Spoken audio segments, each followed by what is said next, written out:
Olá, tudo bem? Hoje nossa conversa é com a Luciana Rafaim, deputada estadual pelo Partido dos Trabalhadores, o PT. Tudo bem, Luciana? Tudo bem, Pedro? Tudo certo. Luciana, eu quero começar conversando antes mesmo do trabalho na política. Quero que a gente conte um pouco da sua história, desde saindo dos campos até vir para a cidade. Então, quero começar, qual que era essa tua realidade na tua juventude, na tua adolescência, que era no interior? Como que foi esse período para você?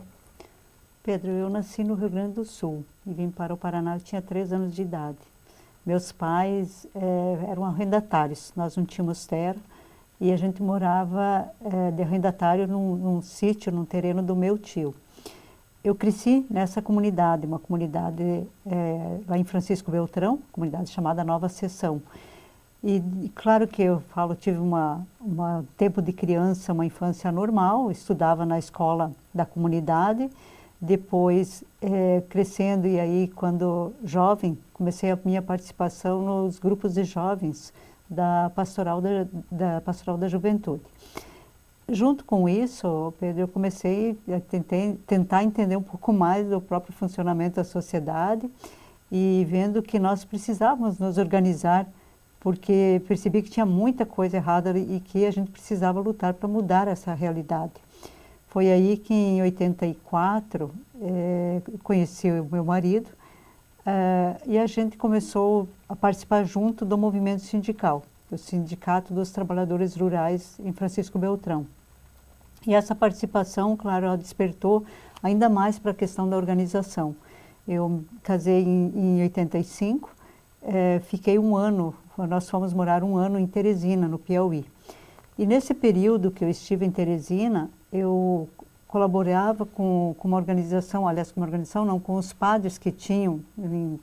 No Piauí tinha muitos padres italianos e eles faziam um trabalho muito forte na questão da organização dos agricultores. E eu indo para lá, nós começamos então a participar um pouco mais desse trabalho que a Pastoral da Terra fazia, que era a CPT, e junto com isso também os padres fizeram um convite para que eu acompanhasse mais um bairro que tinha lá em Teresina, um bairro muito pobre, com muita dificuldade. O Nordeste sempre teve dificuldade de água, e esse bairro enfrentava muitas dificuldades na questão da água. E eu comecei então a participar com as famílias, organizando as famílias, e a gente buscou, através da própria organização das próprias famílias, para que esse bairro recebesse água com mais frequência, porque ficava muito tempo, ficava em torno de 20, 30 dias até sem o caminhão-pipa levar água para essas famílias. Aí a gente começou esse trabalho e conseguimos com que toda semana o caminhão pudesse levar água para as famílias, e isso me despertou o quanto era importante a organização. Então, a partir dali, e voltando já do Piauí, voltando novamente para o Paraná, em Francisco Beltrão, a gente ficou apenas um ano em Teresina, voltando então para Francisco Beltrão, eu comecei uma participação ainda maior junto ao Sindicato dos Trabalhadores Rurais, e a participação foi justamente na organização das mulheres agricultoras. Nessa época, Pedro, 86, 87, né, final do ano de 86, o ano de 87, organizar as mulheres era uma tarefa bastante difícil, principalmente mulheres agricultoras, pela questão mesmo cultural, né? Ainda nós temos uma cultura patriarcal muito forte, e na época, principalmente com mulheres do campo, com mulheres agricultoras, era muito forte essa questão do trabalho que a mulher fazia no campo, mas não valorizado e não reconhecido pela sociedade. Então, a mulher agricultora não tinha direito à aposentadoria, não tinha direito à licença maternidade, e a mulher entendia como que normal isso, entende? Essa situação.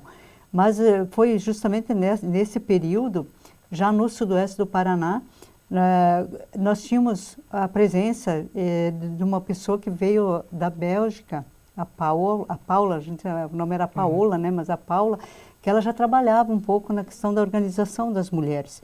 E isso facilitou um pouco para nós, falo para mim principalmente, que vinha do movimento sindical. Nessa organização, a Paula trabalhava muito a questão do movimento popular de mulheres.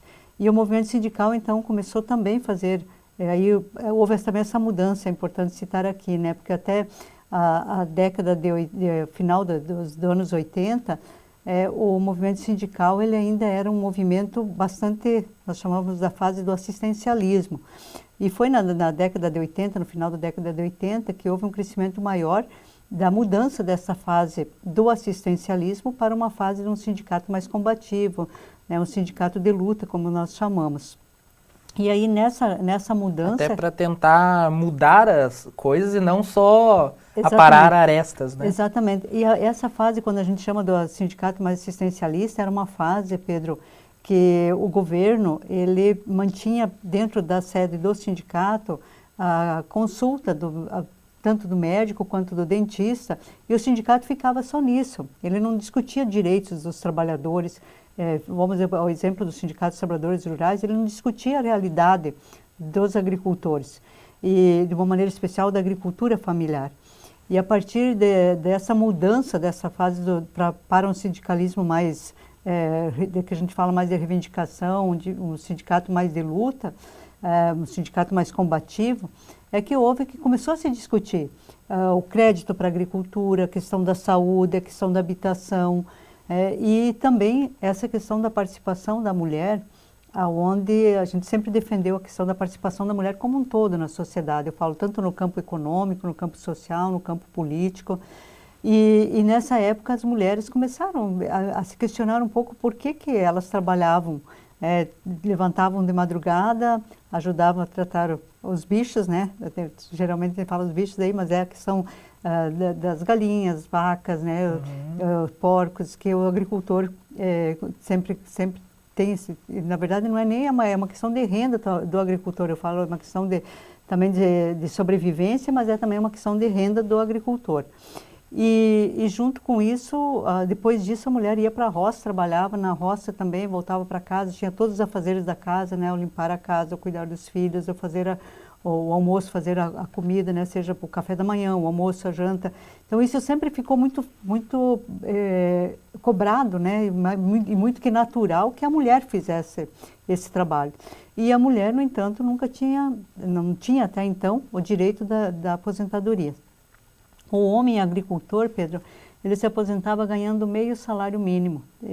Até a Constituição de 88, essa era a realidade dos trabalhadores rurais. E ele ganhava meio salário e a mulher só tinha direito a ganhar esse meio salário mínimo se o marido falecesse, então ela recebia como pensão. Mas ela mesmo, ela trabalhava, mas não tinha o reconhecimento desse seu trabalho.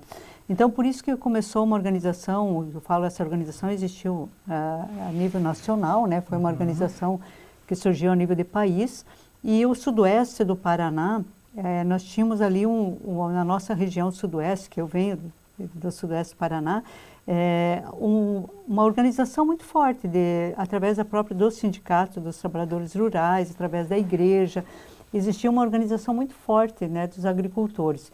Então, houve também a nossa participação nesse processo que aconteceu em todo o país, essa reivindicação para que nós conseguíssemos ter na Constituição de 88 o direito da aposentadoria da mulher agricultora, o direito à licença maternidade, o direito de um salário mínimo de aposentadoria.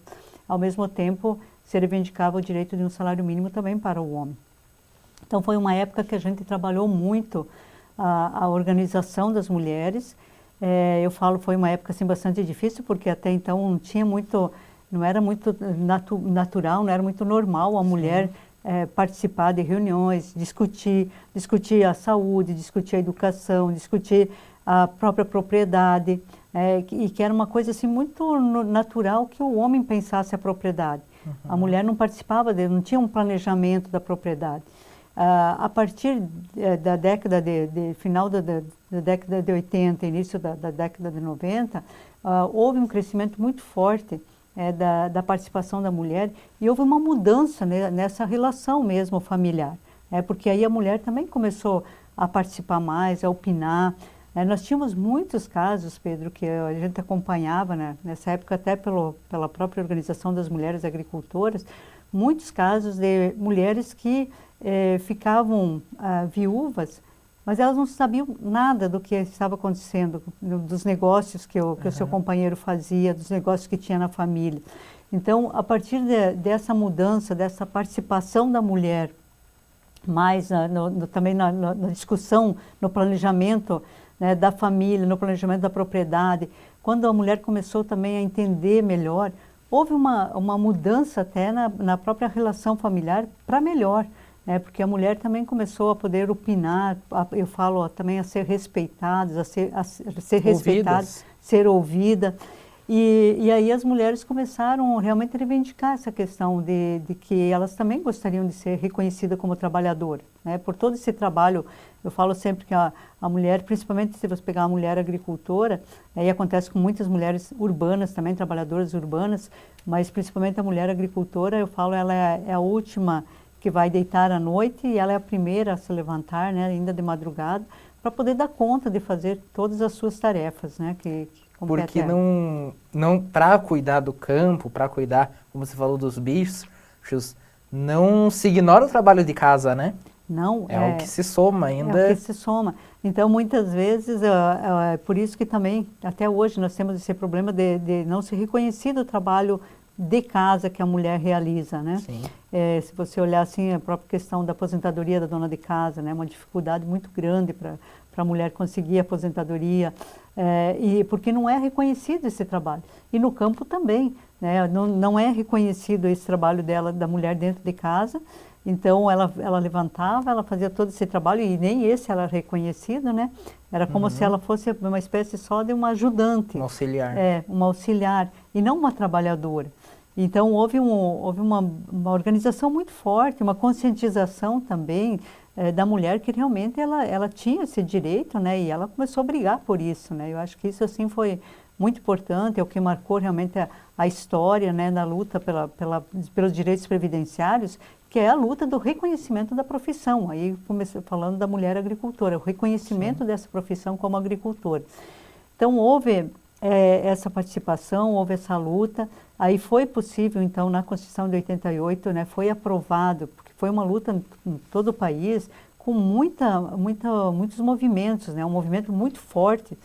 Foram feitos vários acampamentos em Brasília, foram feitas muitas manifestações nos ministérios, foram conversados muito, foi muita pressão que a gente fala, no sentido do público que ia para Brasília, os agricultores que iam para Brasília, conversar com cada deputado, falar da importância de que era, o que significava na vida, né, dessas mulheres, na vida dos homens também agricultores, de ter o direito de um salário mínimo, o quanto isso ia mudar também a economia dos nossos municípios, porque a vinda ao direito da aposentadoria do homem agricultor aos 60 anos, o direito de receber um salário mínimo, e o direito da aposentadoria da mulher aos 55 anos, a própria questão da licença maternidade, hoje nós temos muitos municípios que o recurso é ainda maior, sabe, o recurso maior que entra é o recurso que recebe da aposentadoria das pessoas que residem nesses municípios, quando são municípios menores.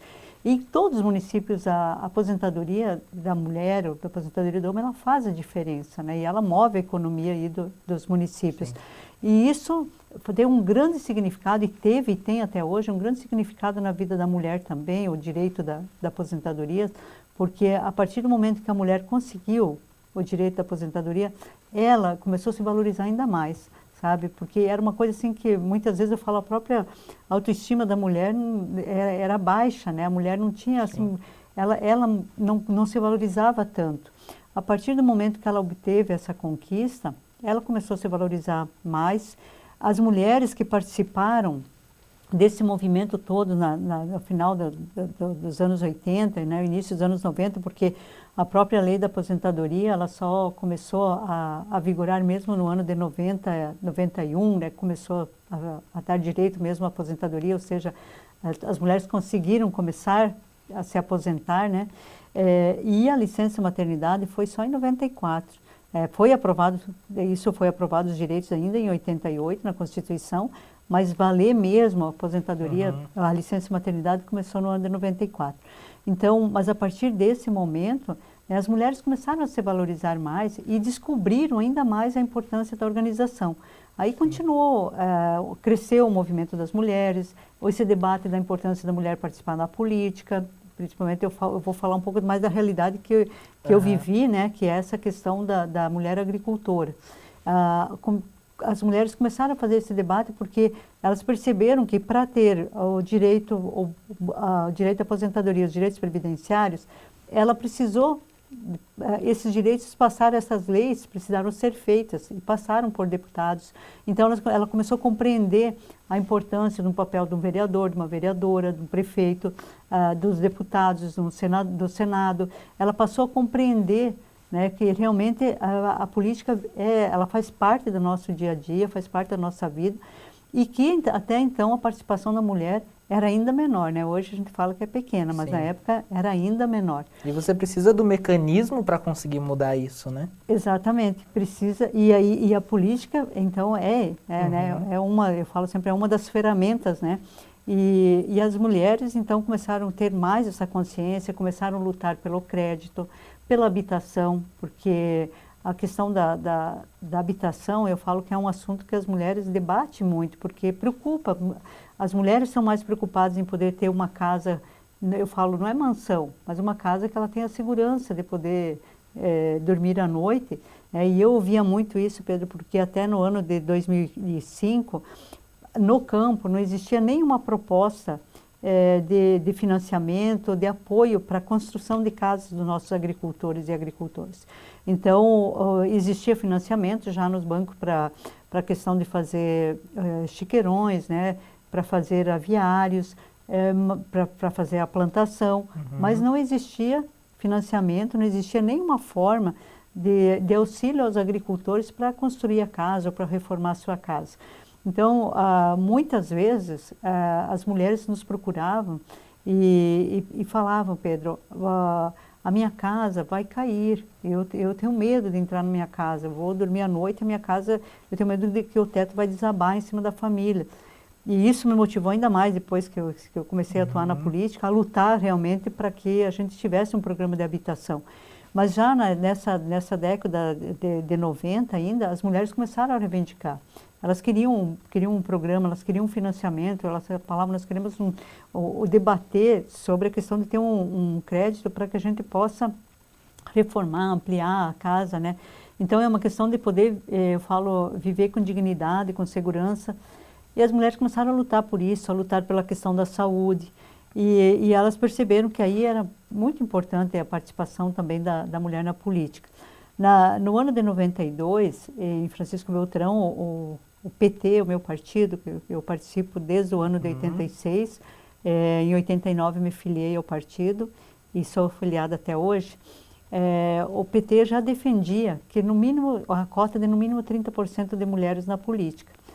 E nesse momento, num debate que nós tivemos com as mulheres, principalmente no município, então, em 92 eram eleições municipais, e as mulheres que eu tinha um trabalho, que eram mulheres, a gente chamava as coordenadoras, né, de várias comunidades do município de Francisco Beltrão, a gente chamou essa coordenação e fizemos o debate da importância da participação da mulher, era um ano de eleição, da importância de ter mulheres candidatas a vereadores. E aí, naquele momento, no debate, as mulheres discutiram, mas acabaram focando no meu nome, né, escolhendo falando que eu deveria disputar. E eu falo que naquele momento, Pedro, foi assim um desafio muito grande, né, porque uma coisa... Muda toda a realidade, né? Totalmente, porque uma coisa é você fazer reuniões com mulheres, fazer reuniões com agricultores, que a gente já fazia, fazer um debate daquilo que precisa acontecer e precisa mudar, aquilo que está errado, falar da importância da participação da mulher também na política, mas outra é você ser candidata, né? Aí é aquele momento que, poxa vida, agora se eu for candidata, a questão de pedir voto para você fica pensando, será que eu consigo? Será que será que eu também dou conta, se no caso eu for eleita, vou conseguir fazer bem esse trabalho?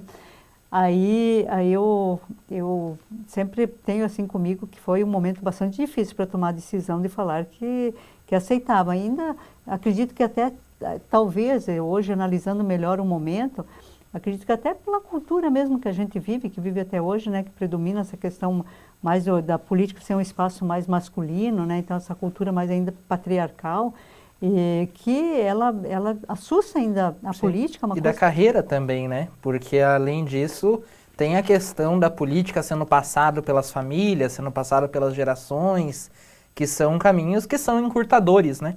Para você poder conseguir chegar às eleições. Exato. E a gente não tinha isso, né? Eu, para falar a verdade, assim, com relação à questão mais política, Pedro, eu tive meu avô que foi preso na ditadura em 64. Meu avô foi preso, mas eu não cheguei nem a conhecer meu avô, né? Ele faleceu em 65, então ele foi preso na ditadura militar, ele faleceu em 65. Eu também nasci no ano de 65, mas quando eu nasci, o meu avô já havia falecido. E então eu não cheguei a conhecer. Então eu não vinha com... o meu avô, ele era assim de participar, mas nunca foi um candidato. Mas ele atuava, né, nessa questão, tanto que ele foi preso porque ele participava do Grupo dos 11. Mas fora isso, eu não tinha um histórico de família, não tinha um caminho pronto, né? E até mesmo o fato do meu avô ter sido preso em 64 pela ditadura, a pressão que a família toda sofreu quando ele foi preso. A minha família, os meus pais, eles não gostavam de falar de política. Eles não eram assim...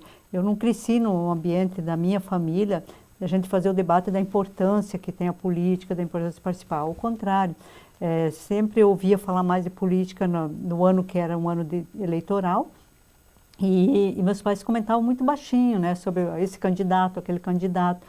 E eu só fui compreender isso depois, quando eu entrei na política, que eram os resquícios, né, de tudo que a família, principalmente a família da minha mãe, passou, né, quando o meu avô foi preso. Então, aí você começa a entender um pouco. A minha mãe, quando eu falei para ela que eu ia ser candidata a vereadora, ela falou, não, ela falou, não se envolva nessas coisas de política, sabe? Só que depois ela sempre me apoiou, né? Depois eu falei para ela, não, já está decidido, eu vou. Aí ela sempre me apoiou. Mas naquele primeiro momento... também pesa, né, Luciana? Assim, claro que no seu caso ainda tem esse histórico da questão da ditadura que também entrou como um peso. Mas o homem que fala vou entrar para a política e a mulher que fala vou entrar para a política são dois pesos muito diferentes, né? Essa é uma das questões que eu falo que impede bastante também a mulher a participar, né? Porque a mulher pensa muito no falar eu vou. Eu tinha duas crianças pequenas, Pedro, na época, meus filhos, né? A Giovana tinha 2 anos, o Camilo tinha 4, então eram duas crianças, né, pequenas. Eu cresci com eles, levando eles junto para as reuniões que eu fazia, nas comunidades. Então eles cresceram participando, né, no sentido mais das organizações, mas a questão de entrar na política pesava um pouco no sentido, tipo, se eu for eleita, eu vou conseguir dar conta de continuar cuidando dos meus filhos, de conseguir, principalmente o meu medo maior era realmente corresponder à expectativa, né, que é depositada, e foi isso que aconteceu quando deu o resultado de 92. Eu levei um susto na hora, né, porque o fato assim de ser, eu imaginava que nós estávamos numa aliança, numa coligação, e eu imaginava que a gente iria eleger no mínimo 5 vereadores, né? Beltrão na época elegeu 15 vereadores, e eu imaginava que a gente iria fazer 5 do nosso grupo. E não elegeu, só eu fui eleita. Então você imagina o susto naquele momento, né? Porque eu era nova, era a primeira vez, né, eleita, era a primeira vez que o município tinha mulheres na Câmara de Vereadores, elegeu 2 mulheres, eu e mais uma vereadora do PDT. Então foi a primeira vez que tinha mulher, então eu me senti naquele momento um peso muito grande, uma responsabilidade muito grande, que era de poder representar bem as mulheres, né, para que a gente pudesse ser exemplo de outras mulheres também vir a participar depois, né, entrar na política. Então me sentia aquela responsabilidade muito grande.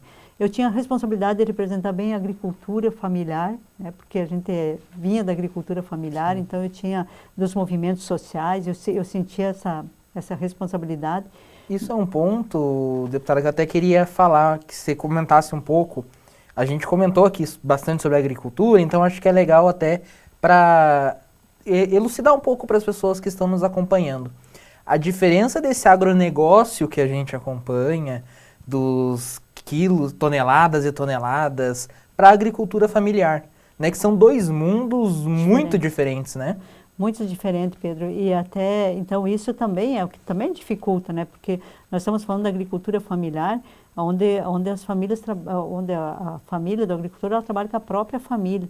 E é onde, até hoje, né, ainda mais, nós temos aí, eu falo, o alimento que vai para a nossa mesa, ele vem da agricultura familiar.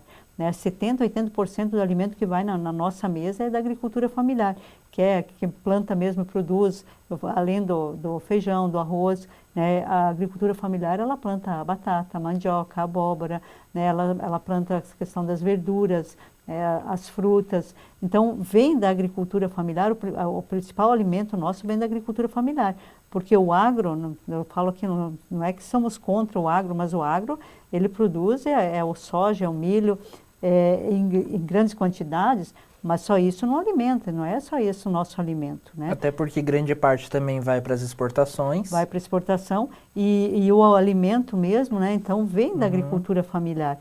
Então, isso é assim, bastante importante. E aí, a gente vindo da agricultura familiar, nós estamos falando de pequenos agricultores, né? Então, isso envolve a questão de não ter dinheiro, de você fazer uma campanha sem dinheiro, né? De você fazer campanha mesmo pela tua história, pelo teu trabalho, por aquilo que você está propondo fazer, ser eleita Forne. Então foi assim, a minha campanha de 92 foi dessa forma. Então eu tinha também essa responsabilidade de representar bem a agricultura familiar, que até então não se via representada, né, na Câmara de Vereadores. E junto também a representação do partido, que era a primeira vez que o PT elegia um vereador, no caso uma vereadora, e eu também tinha então essa responsabilidade de poder fazer um bom trabalho, até para que não decepcionar, né, também o partido e que outras pessoas pudessem também a vir depois a participar, né, e a disputar também as eleições.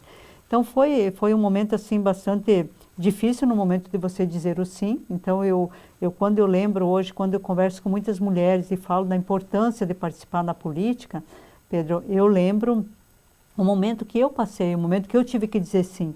Então muitas vezes você vê assim a mulher pensando muito, você faz um convite, né? É importante, vamos participar, vamos disputar, seja para vereadora, seja para deputada, ou para prefeita. Aí a mulher, logo, por mais que seja uma mulher já atuante, que participa de alguma forma de organização, mas ela sempre vacila um pouco, sabe? Ela sempre vai pensar um pouco, aceito, não aceito. É um pouco diferente do que nós estávamos falando, Pedro, na questão do homem, né? Geralmente o homem leva uma boa, assim, sem pensar muito, né? A própria questão, eu falo, uma das coisas que eu mais acho, que talvez a gente vai entrar nisso um pouco mais, depois mais na entrevista mais à frente, mas uma das coisas, assim, que eu acho que influencia muito a não participação da mulher, além do pensamento logo família, né, o trabalho, é a questão financeira. Então, que também impede bastante, né, a participação da mulher. Já o homem, ele trabalha isso com mais facilidade, ele não fica muito com essas preocupações, sabe? Então, são assim, algumas questões que a gente ainda precisa vencer para que a mulher realmente possa participar mais na política. E foi assim a minha caminhada, Pedro. Então... E o julgamento da derrota, eu acredito que é diferente também. Por causa que é muito fácil a mulher que perde ouvir, mas não é lugar de mulher mesmo. Não é... homem não tem como falar não é lugar de homem, sendo que a maioria é homem. Não tem essa cobrança após resultado das eleições. Né? Eu vi isso um pouco, Pedro, quando eu disputei a primeira vez para vereadora no município, eu tive 2 mandatos de vereador. A primeira vez, então, Pedro, até para a gente fechar um pouquinho essa minha eleição primeira aí como vereadora, dos 15 vereadores do município, eu fui a menos votada. Eu fui a última eleita, consegui uma eleição, na época eu fiz 388 votos, né, dessa minha primeira eleição. E então eu vi bastante, enquanto eu estava na Câmara de Vereadores, muitas vezes, porque eu fiz o meu trabalho sempre conversando com as organizações, sempre conversando com os movimentos sociais. Entrava um projeto que ele envolvia um bairro alguma questão assim diretamente num bairro, eu ia lá, conversava com o pessoal, chamava a associação de moradores, discutia com a associação, se envolvia uma comunidade, chamava a comunidade, discutia com a comunidade o que era o projeto, o que podia mudar, né, se o projeto fosse aprovado, o que podia acontecer, né, se o projeto fosse aprovado.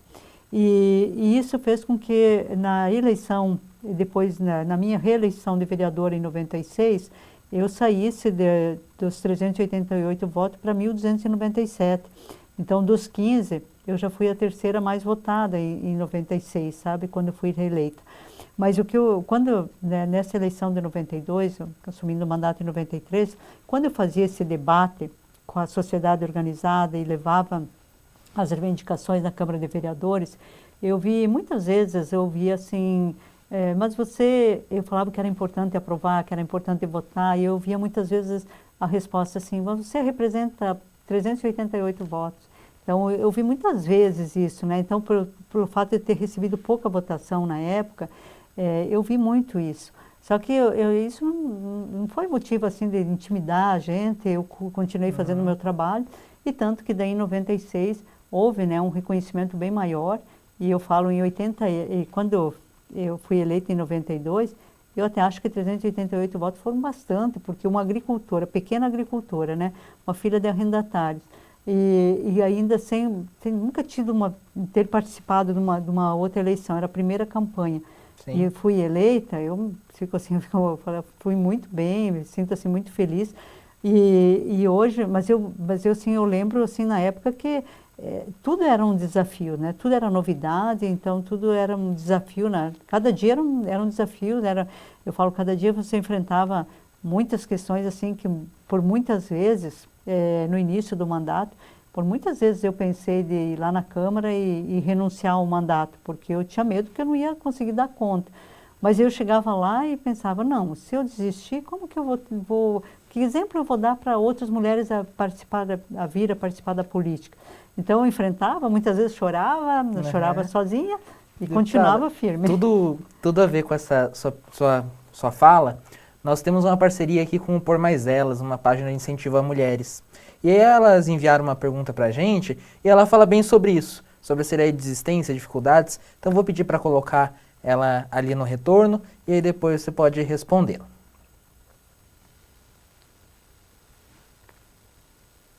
Oi, eu me chamo Camila Gonda, tenho 20 anos, sou fundadora do projeto Por Mais Elas na Política e tô passando aqui rapidinho para fazer uma pergunta para Luciana. Deputada, eu gostaria de saber se em algum momento da sua vida você já pensou em desistir. E se você já pensou em desistir por conta do machismo, da desigualdade social e todas essas outras mazelas que nós mulheres enfrentamos diariamente, gostaria que você deixasse um recado para que nós mulheres não pensemos em desistir. Muito obrigada. É exatamente isso, né, Pedro? Então, acho que já respondendo, né, essa pergunta, sim, muitas vezes eu pensei, até porque o fato assim, de quando você se depara, ainda mais a época que eu comecei, em 92, você tentar entender o que era eu fui eleita, eu não conseguia ter toda a compreensão o que era uma lei orgânica, o que era um regimento interno, então eu tinha que ter essa compreensão. Eu fui para a Câmara de Vereadores, muitas vezes pensando realmente em desistir, sim, em chegar lá e renunciar ao mandato, mas era isso que vinha na minha cabeça. Mas por que os outros, eu olhava assim para os demais vereadores e eu via que os demais vereadores, principalmente os homens que ali estavam, né, porque nós éramos em 2 mulheres, né, então e 13 homens, aí eu pensava, mas poxa, se eu trabalho, me esforço, tento fazer o melhor, eu não vejo essa preocupação por parte dos outros 13 homens. Eles trabalhavam assim normalmente, né? Não estavam preocupados em acertar o máximo. Essa é uma questão que nós, mulheres, temos muito, a questão de... Toda mulher carrega muito isso, Pedro, a questão da perfeição. A gente quer ser sempre 100%, né? A gente busca acertar o máximo e a gente se culpa muito quando faz alguma coisa que não sai bem certinho, da forma como deveria ser. A gente não vê isso por parte dos homens. A própria questão do discurso, você percebe assim que Existem, claro, muitos discursos bons, e eu acho que existe tanto por parte de mulheres quanto por parte de homens, mas existem muitos homens que a gente percebe que não tem um discurso assim tão bom quanto poderia ter, mas ele não se culpa, ele não se condena. E já a mulher, ela fica se condenando, ela fica se culpando. Então, a mulher fica assim, quando a gente fala principalmente da mulher na política, ela pensa muito assim, qualquer coisa que acontece com a família, ela também atribui, será que é eu que não estou conseguindo dar conta direito? Ela carrega em si sempre essa culpa, principalmente, né, de poder fazer com que a família seja tudo 100%, né, que os filhos consigam dar a educação necessária, atender na questão da saúde, na alimentação, consiga assim ter todo esse cuidado, filho, né, família, e também ao mesmo tempo ela quer ser 100% também na questão da política. Sim. Então, eu vejo assim, nós mulheres temos muito essa coisa, essa questão da culpa, né? E é uma coisa que nós precisamos vencer. Nós precisamos vencer para a gente poder ter mais mulheres participando assim da política, e não podemos desistir nunca, né? Não podemos de forma alguma. Eu acho que nós podemos e estamos sujeitos a errar, nós somos humanos e temos, né, e estamos sujeitos aí ao erro. Mas isso não pode ser motivo, não pode nos levar a desistir. Ao contrário, eu acho que nós precisamos avaliar os erros, né? A gente precisa avaliar, mas precisa continuar, precisamos participar mais. Luciana, você contou um pouco da sua história, entrou no PT, está no PT até hoje, e hoje, independente se a pessoa seja uma apoiadora ou seja uma crítica ao partido, é um dos maiores partidos do Brasil, mas você entra nele muito antes disso, né?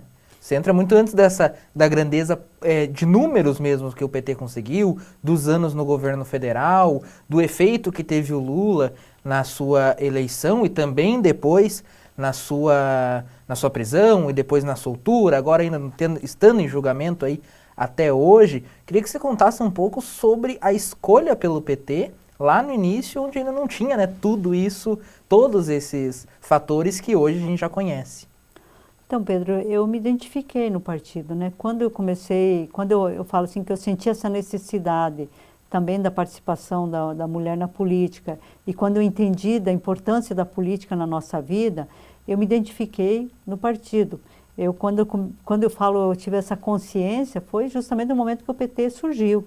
Então, claro que o PT lá no meu município, houve uma tentativa de formar o PT no ano de 83, 84, mas ele foi fundado mesmo depois no ano de 86.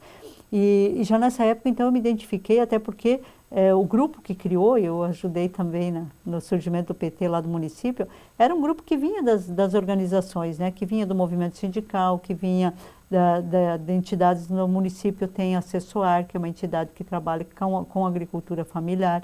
Então, houve essa ligação muito forte, essa participação muito forte da igreja. Então, eu sentia que era o partido com o qual eu me identificava, que era o partido que defendia os trabalhadores, que era o partido que defendia a participação das mulheres, e por isso, inclusive, que eu fui candidata. E na época, então, o PT não era lei, mas pro PT era. Pro PT já defendia que no mínimo 30%. E por isso que eu entrei. Eu entrei nessa questão da defesa das cotas pela participação da mulher. E você percebe, né, Pedro, que houve assim até naquele momento, mesmo que era um início da participação mais da mulher na política, aí houve um reconhecimento, né, porque eu disputei, nós tínhamos muitos homens disputando junto com a gente, né, então houve um reconhecimento também, e foi ali que começou a organização mais forte das mulheres, né, então a importância, mas ao mesmo tempo tinha inclusive muitas mulheres no início que questionavam essa questão, mas lugar de mulher não é na política. Não tinham essa compreensão, tinham ainda essa visão de que o que vai fazer lá, lá é um espaço mais masculino, lá deixa essas coisas para o homem, mas aí a gente foi quebrando um pouco esse tabu, né, esses preconceitos também, e houve então essa participação maior. E eu estou no PT e eu falo para ti assim, uma fase muito difícil. Quando surgiu, o PT sempre enfrentou muitas dificuldades. No seu surgimento, havia os comentários que se faziam era que era um partido que comia criancinha, era um partido que era da lona preta, que se o PT chegasse a governar o país todo ia virar só lona preta. Então, houve muitas formas de assustar as pessoas sobre o partido. Eu acredito muito, sabe, e eu falo, é inquestionável isso, quando o PT chegou ao poder e mostrou que é diferente, né, e mostrou tudo o que fez pelo Brasil, pelo povo brasileiro. Então, em nenhum momento eu vacilei nesse sentido, porque a gente precisa olhar e estar sempre do lado certo da história. E o meu ver, o lado certo da história é você estar com os trabalhadores, é você estar do lado das pessoas que mais precisam de governo, que mais precisam de apoio, é estar do lado dos pobres, e eu falo nesse sentido, eu me considero pobre, me considero, eu venho, né, de uma, se olhar assim, a minha família sempre foi, como eu falei a recém, né, Pedro, eu sou de uma família de arrendatários, e nós temos hoje, se você olhar um pouco a sociedade, nós vamos ver principalmente a questão da mulher, a questão do negro, a questão do índio. Nós vamos ver que essas pessoas sempre foram excluídas do processo da sociedade. E nós precisamos fazer um trabalho, né, de inclusão. O PT fez isso, eu acredito que fez muito bem, né, durante o seu governo. Mas nós precisamos fazer com que realmente as pessoas que sempre se sentiram excluídas possam ser incluídas, que elas possam realmente se sentir parte da nossa sociedade, que são parte da nossa sociedade. E quando eu falo assim na questão principalmente da pobreza, hoje nós temos no Brasil, em 2014, o Brasil saiu do mapa da fome. Hoje nós voltamos para o mapa da fome. Hoje nós temos no Brasil cerca de 19 milhões de pessoas que passam fome. No entanto, o Brasil é o terceiro país maior produtor de alimentos. Então alguma coisa está errada no Brasil, né? E alguma coisa está errada na política que nós temos hoje no país. E é esse debate que a gente precisa fazer acontecer. E esse debate, principalmente, da questão da inclusão das pessoas, daquelas pessoas que sempre foram excluídas, então, do processo da sociedade. E a gente precisa resgatar isso, a gente precisa valorizar. E o PT sempre fez isso, fez esse debate da mulher, do LGBT, fez esse debate da questão do negro, da questão dos indígenas. Então, a gente precisa, sim, fazer esse debate e a gente precisa incluir as pessoas que sempre foram excluídas do processo social. Luciana, nós recebemos também aqui, já gravadas, as perguntas da nossa diretora, Samar Mourad, que está aí controlando nossa transmissão, nossos cortes de câmera. Então, também eu pedi para colocar a pergunta dela no nosso retorno, para a deputada poder responder também. Oi, Luciana, eu sou a Samar Mourad, sou produtora e diretora aqui do podcast Política e Elas. Primeiramente, eu quero agradecer a sua participação aqui com a gente. E para a gente começar, eu queria saber, as mulheres têm sido cada vez mais uma força presente na política. A senhora fez parte de uma geração de mulheres pioneiras.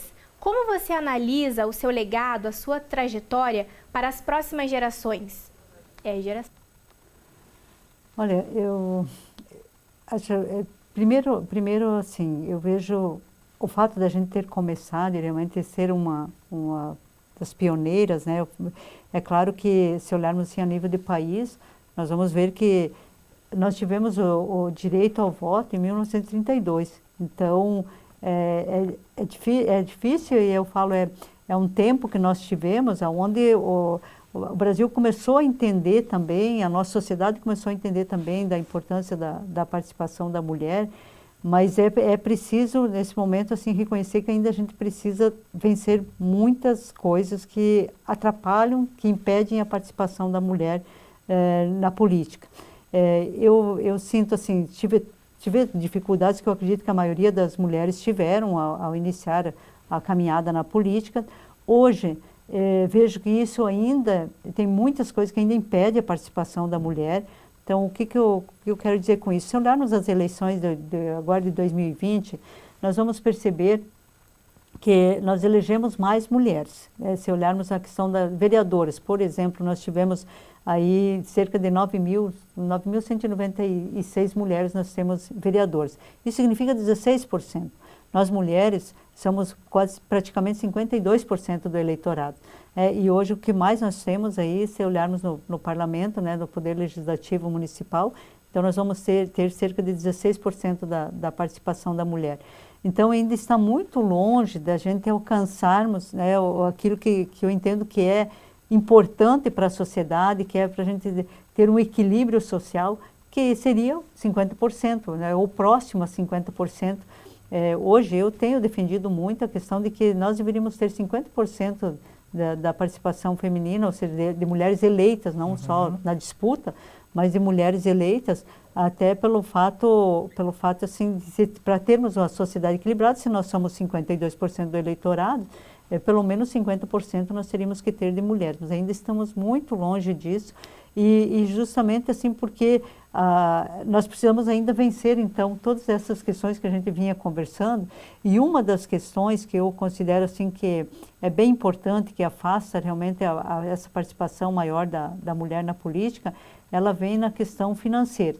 Então, aí, olhando um pouco essa questão da pergunta, eu acho que a questão hoje do fundo eleitoral, ele contribui um pouco para a participação da mulher. Não que isso seja suficiente, mas ele contribui um pouco pelo fato de que a mulher sabe, pelo menos um pouco do recurso para a campanha ela vai ter. Ela não parte do nada. Ela já sabe que ela consegue ter a questão do fundo partidário, essa questão da relação do fundo partidário, com relação à questão da mulher, a valorização da mulher, a participação da mulher, o destino do recurso também para as candidaturas mulheres. Isso é importante porque faz com que realmente a mulher aceite o desafio, porque ainda é um desafio para a mulher, né, aceite o desafio de ser candidata. Agora, o que nós temos, e nessa questão do legado, nós mulheres precisamos participar mais, sim, da política, precisamos participar, escolher um partido que a gente se identifique, porque nós precisamos de um partido, então a gente precisa escolher um partido que a gente se identifique. Aí esse partido também precisa entender e valorizar a participação das mulheres e não simplesmente colocar mulheres como candidatas laranjas. Nós não podemos, nós temos que ter mulheres candidatas de fato. E as mulheres têm que ter esse mesmo espaço de trabalho que hoje, de liberdade, de fazer campanha, que os homens têm.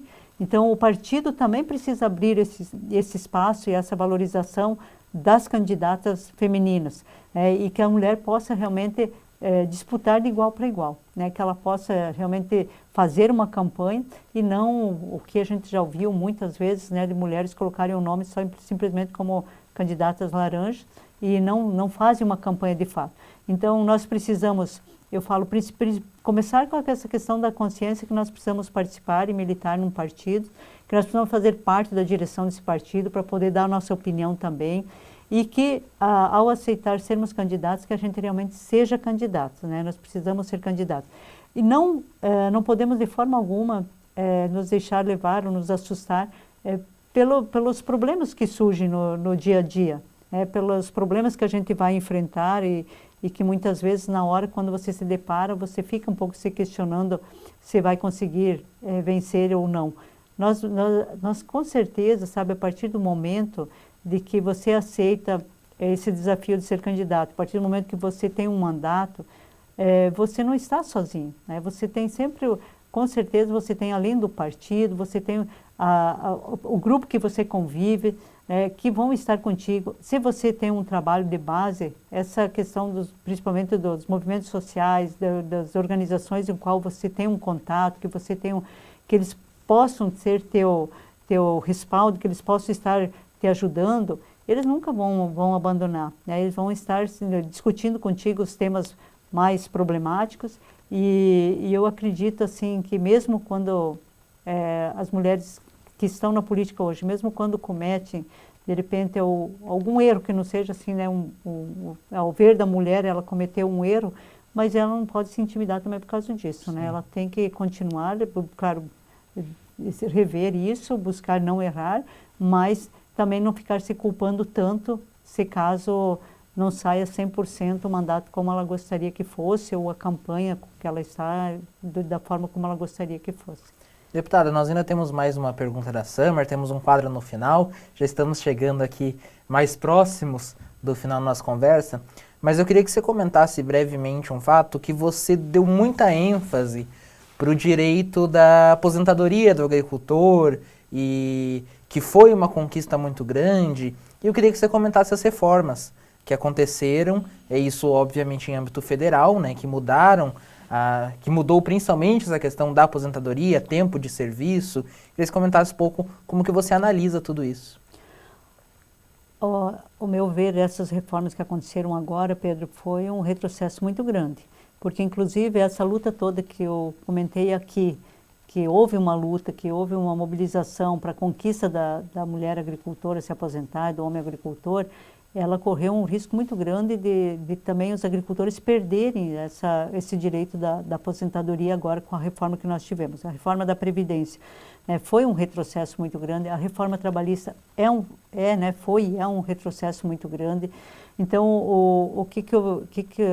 no meu ponto de vista, nós, os trabalhadores, trabalhadoras, perdemos direitos e perdemos justamente porque, claro que quem está votando lá eram deputados, né, os senadores, mas nós deixamos de termos uma organização mais forte, como foi quando a gente conquistou.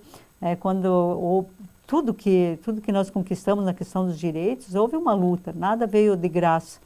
Houve uma participação, houve uma luta, houve a organização. E nós, nesse momento que teve as reformas, a nossa organização, nós não conseguimos, a população não se deu conta, né, do que estava perdendo no momento da aprovação, ou seja, das reformas, da forma como aconteceram, né, da aprovação dessas reformas. E a população está se dando conta agora, quando ela vai encaminhar um benefício e aí não tem o direito, né? Quando ela trabalha e quando sai do trabalho pensando que ela vai ter algum direito e já não existe mais. Se nós olharmos a própria questão da carteira hoje, que se fala muito da carteira verde, que é a carteira que não você tem o direito de opinar se você quer, com direitos ou sem direitos, né? Então é uma questão de que as pessoas só se dão conta depois do momento em que ela precisa, e que ela vai buscar o seu direito e que hoje ele não existe mais. Então houve um retrocesso muito grande na questão das reformas. Houve quando a gente fala aqui, Pedro, é importante citar, teve as reformas, mas também teve a aprovação da PEC, que nós chamamos da PEC de congelamento, né, 95, e no qual houve um corte muito grande dos recursos, principalmente na saúde e na educação, e que hoje você sente isso no dia a dia. As nossas universidades sentem os cortes que tiveram, né, tiveram que ter cortes por causa dos recursos, né? Se olharmos na questão da saúde, muitas vezes você não encontra os recursos que você deveria encontrar, né, nesse atendimento à saúde. E que tem muita relação os dois, né? Porque os cortes também principalmente foram na saúde da faculdade acaba tendo corte na pesquisa, que poderia reverter muitas vezes para a saúde. Exatamente. Principalmente os recursos que deveriam ser destinados na área de pesquisa, né, houve um corte muito grande. Então hoje faz falta. Nesse momento que nós estamos vivendo, esse momento da pandemia, né, o quanto é importante, é só olharmos a questão de termos hoje a vacina, e a vacina está aí para mostrar para nós que realmente o quanto é importante a ciência. Eu acho até que foi rápida nesse sentido de conseguirmos ter a vacina já e que está dando resultado. Claro que se ainda não 100%, mas olha a diminuição de casos que nós tivemos, a diminuição de óbitos que nós tivemos a partir do momento da vacina. E isso prova prova que nós precisamos investir, que nós precisamos acreditar na ciência e que nós precisamos investir na pesquisa. Coisas que no Brasil, nesse momento, a gente não vê esse respeito por quem está governando o país. Então, ele não sente a mesma necessidade. Então, as pessoas hoje, muitas são as pessoas, isso diante da pandemia, nós tivemos que muitas pessoas que estão aí na fila, principalmente para cirurgias eletivas, houve uma segurada disso tudo, né? Então, agora as pessoas voltam a procurar esse atendimento, agora os hospitais voltam a poder dar esse atendimento, até porque os hospitais estavam superlotados com a questão do coronavírus, né, ou da Covid-19, e isso fez com que os hospitais suspendessem, principalmente as cirurgias eletivas, mas as pessoas continuaram com o problema. E agora que começa a voltar a ter esse atendimento, as pessoas também estão se dando conta que muitas, vai demorar para poder chegar a sua vez, para ser chamada, porque a fila está enorme e porque os recursos são poucos. né? Então, existe assim essa preocupação muito grande, porque o corte maior na questão dessa PEC do congelamento, ela foi nessa questão mais da saúde e da educação, né? E nós vamos sentir isso para frente, né? Nós começamos já a sentir, mas tem muito tempo aí que nós vamos ter para sentir ainda mais, né? O quanto foi ruim a PEC do congelamento, o quanto foi ruim essa questão das reformas. As pessoas na questão da reforma da Previdência vão ter que trabalhar mais tempo para se aposentar, vão ganhar menos, né? E essa foi a reforma da Previdência que nós tivemos. E isso é ruim até, porque eu volto a falar, Pedro, é ruim porque quanto menos dinheiro entra também, quanto menos pessoas aposentadas nós temos, para os municípios tem um impacto muito grande. Principalmente os municípios menores, né, municípios pequenos, porque deixa de entrar um dinheiro que está circulando lá no próprio município. Então, é o comércio que deixa também de ganhar, né, eu falo comércio, é a lojinha, a farmácia, né, então, porque o dinheiro do aposentado ele fica ali, circulando ali no próprio município. Então, também deixa de fazer com que a economia do município também cresça, né? Então, é uma preocupação. E, junto com isso, a questão da qualidade de vida, porque se a pessoa tem a sua aposentadoria, com isso ela consegue se alimentar melhor, ela também tem uma qualidade de vida, né, melhor. Então, são questões que eu digo para ti que nós tivemos um retrocesso muito grande nesses últimos anos, principalmente esses 3, 4 anos aqui, né? Nós tivemos um retrocesso muito grande na questão dos direitos, e eu falo até um ataque, né, que nós tivemos na questão dos direitos sociais, dos direitos trabalhistas. Isso é muito ruim para o Brasil, é muito ruim para o povo brasileiro. Acaba sendo uma pirâmide, né, que vai passando ali de uma situação para outra. Vamos agora colocar então a segunda pergunta da Samar Mourad no telão, nossa diretora, para aí a deputada poder responder para a gente. E na sua opinião, como a senhora avalia esse período de tempo do início da sua trajetória até o atual momento?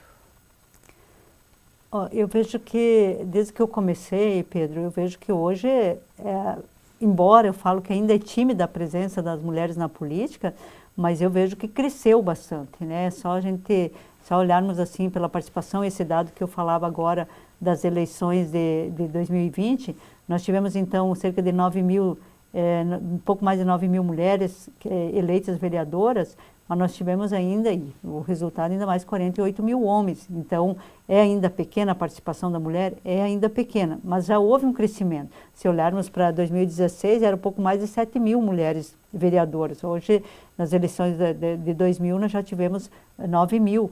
Então, isso significa que as mulheres estão participando mais, que as mulheres estão aceitando esses desafios. Eu acho que com mais maturidade, estão despertando da importância que tem a política na nossa vida, e por isso que existe essa participação.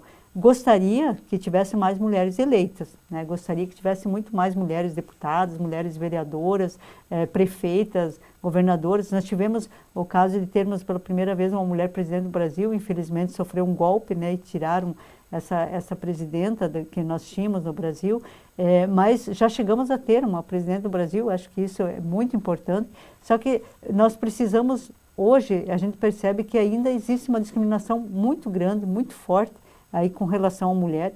Existe ainda essa cobrança que a gente comentava, né, Pedro, com relação se a mulher está fazendo bem feito o trabalho, se não está, aquela cobrança. A gente vê hoje ainda uma discriminação muito forte na questão do trabalho, né? As mulheres ainda trabalham muitas vezes no mesmo setor que o homem e recebe menos, né, do que o homem. A gente percebe então essa discriminação em vários campos, seja no próprio social e no próprio campo econômico. Ainda existe esse preconceito muito forte com relação à mulher. Agora, na política, eu sinto que cresceu e nós precisamos fazer com que realmente assim cresça ainda mais. Gostaria muito que muito mais mulheres estivessem participando. É aquilo que eu comentava, Pedro. Gostaria que a gente tivesse pelo menos 50% de mulheres no legislativo, 50% de mulheres no executivo, para que a gente pudesse realmente ter esse equilíbrio também na política, né? E esse olhar feminino que é muito importante, né? E eu tenho certeza que se tivéssemos nessa proporção também de pelo menos 50% de mulheres na política, esse olhar feminino, nós teríamos uma sociedade bem diferente. Até nessa questão que nós estávamos falando da importância de recursos na saúde, na educação, que a mulher tem, eu tenho sempre comigo e acredito que é esse mesmo, é a visão de todas as mulheres. A mulher tem essa percepção, eu falo da valorização desde das pequenas coisas, dos pequenos detalhes até os maiores. Uma sensibilidade maior. Exatamente. Então é importante, né, essa questão dessa participação, de termos essa, pelo menos que fosse parecido esse percentual, né, que a gente tivesse aí próximo a 50%. Mas acredito muito na mulher e acho que as mulheres realmente precisam acreditar ainda mais nela, né, para que realmente a gente possa ter mais mulheres nos representando, mais mulheres nos poderes, tanto no legislativo quanto no executivo. Agora, para a gente encerrar, deputada, nós temos um quadro aqui no nosso podcast que a gente pergunta para a nossa convidada uma realização que ela tenha feito e um sonho que ela ainda tenha dentro da política. Olha, Pedro, eu diria para ti assim que se olhar um pouco antes da minha caminhada na política mesmo, eu falo que o meu sonho foi quando eu vi acontecer o direito da mulher agricultora se aposentar e ter direito à licença de maternidade. Como política, o meu sonho foi ver o Hospital Regional do Sudoeste ser implantado. Foi uma das leis que eu apresentei em 2001, quando eu assumi aqui a Assembleia Legislativa. Eu apresentei um projeto pedindo a implantação de um hospital regional. O Sudoeste do Paraná ele tem 42 municípios e a gente dependia muito, da 500 quilômetros desses municípios do Sudoeste até a capital aqui do estado. E a nossa região dependia muito de Curitiba. Então, e essa foi uma luta que começou com a própria organização das mulheres, quando começou a debater a importância da saúde, e foi a ideia de lutarmos para ter um hospital público na região sudoeste. E eu, quando tive a oportunidade de assumir a Assembleia Legislativa, eu apresentei esse projeto, que foi aprovado, se tornou uma lei, autorizando a implantação, então, do Hospital Regional do Sudoeste. Ele levou mais de 10 anos para que a lei saísse do papel, mas aconteceu, né? Em 2010 ele foi inaugurado, hoje já tem 11 anos, foi referência agora nesse momento da pandemia, ele foi referência no atendimento lá de toda a região sudoeste.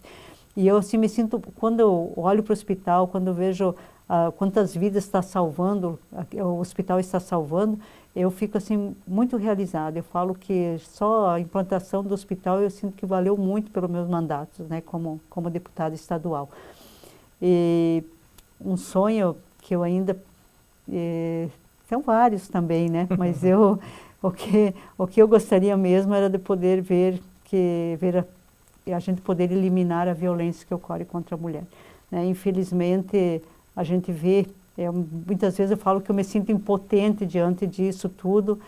Gostaria muito de ter uma sociedade diferente, onde as pessoas fossem respeitadas, tanto homens quanto as mulheres, e que a gente não tivesse tanta violência contra a mulher, que a gente não visse o que a gente está vendo nesse momento, o momento mesmo da pandemia, cresceu o número de feminicídio, né, o número de mulheres que ainda sofrem de violência. Então, eu tenho trabalhado ainda com o meu mandato, muitos projetos no sentido do combate, no sentido do enfrentamento à violência que ocorre contra a mulher. E eu gostaria assim muito de que, pelo menos, a gente pudesse amenizar, né? Então, se não erradicar por completo a violência, mas que a gente conseguisse diminuir muito a violência. E para isso eu vejo que não tem outra forma a não ser uma questão de passar de uma educação, né? A gente percebe que tudo isso, essa mudança que nós queremos aí de sociedade, dessa mentalidade de violência, e que infelizmente nós temos hoje no país, quem comanda o país dissemina muito o ódio, a violência, e isso não contribui para diminuirmos a violência que nós temos contra a mulher.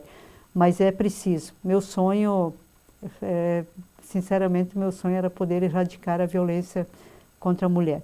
E para isso, então, claro, nós precisamos investir mais na educação, para que a gente possa ter pessoas, né, nossas crianças, nossos jovens, nossos adolescentes, que possam crescer com outra mentalidade, não essa da violência, mas sim o do respeito entre homens e mulheres, que possam realmente construir e buscar realmente que a gente possa ter um mundo de paz. Luciana, muito obrigado pela nossa conversa, muito obrigado por esse tempo que a gente esteve aqui e também o tempo que você dedicou para vir aqui até o nosso estúdio conversar com a gente. Eu agradeço, Pedro, e quero deixar aí meu mandato sempre à disposição de todos vocês e desejo muito sucesso para vocês nessa caminhada. Muito obrigado, agradeço também a nossa equipe, a Samar Morad, que está aí, nossa diretora, coordenando aqui toda a nossa transmissão, e também o Guilherme Deia, que está assessorando todo o nosso áudio, está no nosso apoio técnico aqui da universidade. Em especial, eu agradeço a você que nos acompanhou até aqui. Lembra que nós temos 2 vídeos por semana no canal e que nós já falamos com todas as vereadoras. Então, se você chegou agora, você pode entrar lá e acompanhar as conversas com as vereadoras de Curitiba. Mais uma vez, muito obrigado pela sua companhia e até a próxima.